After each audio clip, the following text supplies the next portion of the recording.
कभी ऐसा लगा है कि जिंदगी एक ट्रेडमिल जैसी हो गई है, बस भागे जा रहे हैं भागे जा रहे हैं, लेकिन पहुंच कहीं नहीं रहे? अगर हाँ, तो आज हम ऋषि खुल्लर के एक ऐसे जबरदस्त फ्रेमवर्क को समझने वाले हैं जो इस भागदौड़ भरी दुनिया में सिर्फ टिके रहना नहीं, बल्कि इसमें कामयाब होना सिखाएगा। पूरी सोच बस इसी एक लाइन से बदल जाती है। देखिए, हम में से ज्यादातर लोगों को लगता है कि जिंदगी एक बहुत ही मुश्किल पजल है जिसे हमें किसी भी तरह सॉल्व करना है। लेकिन क्या हो अगर ये एक पजल हो ही ना? क्या हो अगर ये एक लहर हो जिस पर हमें बस सर्फिंग करनी है?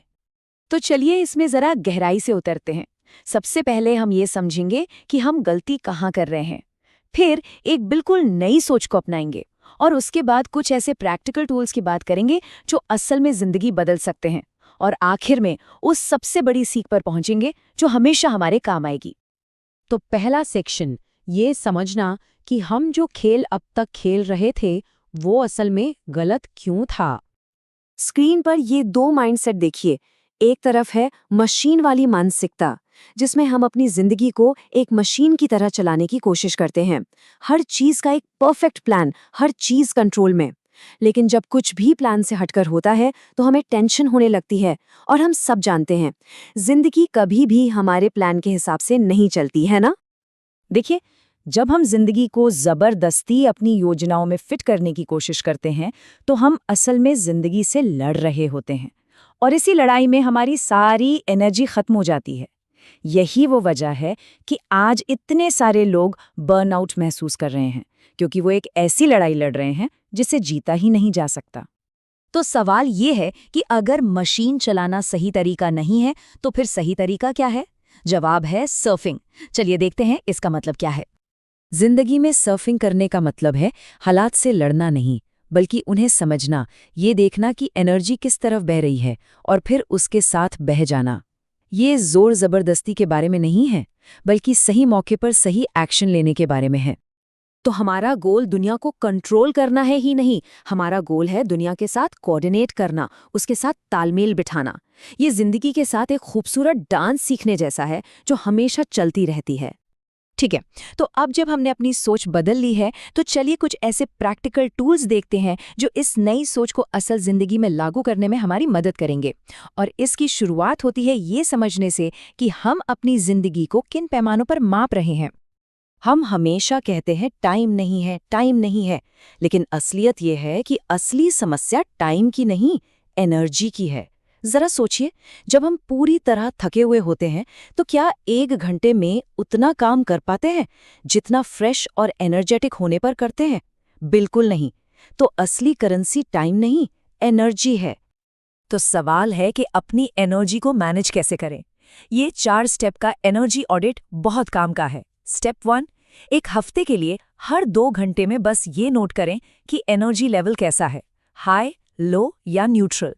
स्टेप 2, अब पैटर्न देखिए, वो कौन लोग हैं, कौन सी जगहें हैं या कौन से काम हैं जो एनर्जी को बढ़ाते हैं और कौन से घटाते हैं। स्टेप 3, अब 2 लिस्ट बनाइए। एक तरफ वो काम जो आपको रिचार्ज करते हैं, दूसरी तरफ वो काम जो आपकी बैटरी डाउन करते हैं। और स्टेप 4, जो सबसे जरूरी है, अपनी जिंदगी को रीडिजाइन करें। जो चीजें एनर्जी देती हैं उन्हें अपनी जिंदगी का जरूरी हिस्सा बनाएं, और जो एनर्जी खींचते हैं उनसे धीरे धीरे दूरी बनाने के तरीके ढूंढें। और जब हम एनर्जी पे ध्यान देना शुरू करते हैं तो एक और सवाल मन में आता है कि हम अपनी कामयाबी को और किन पैमानों पर माप रहे हैं। हम अक्सर गलत चीजों के पीछे भागते हैं, ज्यादा सैलरी, बड़ा पद, और हमें लगता है कि यही कामयाबी है। लेकिन क्या ये चीजें हमें सच में अंदर से खुशी देती हैं, या ये सिर्फ एक ऐसी जिंदगी बनाती हैं जो बाहर से तो बहुत अच्छी दिखती है पर अंदर से खोखली होती है? और यहीं से हम एक और बहुत बड़े झूठ पर आते हैं जो हमें बचपन से बताया गया है कि अगर हम नाकामयाब होते हैं तो ये हमारी इच्छा शक्ति, हमारी विल पावर की कमी है। पर सच तो कुछ और ही है। हमारा बर्ताव जो है ना, वो हमारे आसपास के सिस्टम का एक नतीजा है, एक आउटपुट है। अगर हमें फल बदलना है तो हमें पेड़ को बदलना होगा, सिर्फ फल को तोड़ने से काम नहीं चलेगा। तो खुद से लड़ने के बजाय अपने माहौल को ऐसा बनाइए कि वो आपके लिए काम करे।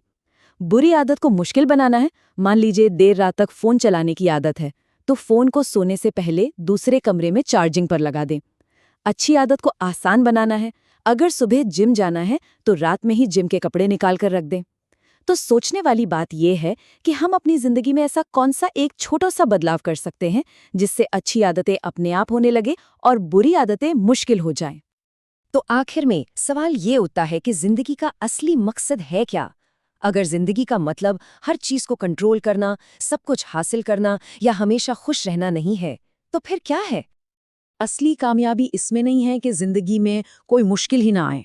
असली कामयाबी तो इसमें है कि जब मुश्किलें आएं तो हम टूटे नहीं, बल्कि और मजबूत होकर उनसे बाहर निकलें। ये सब हमारी अंदरूनी ताकत और लचीलेपन के बारे में है।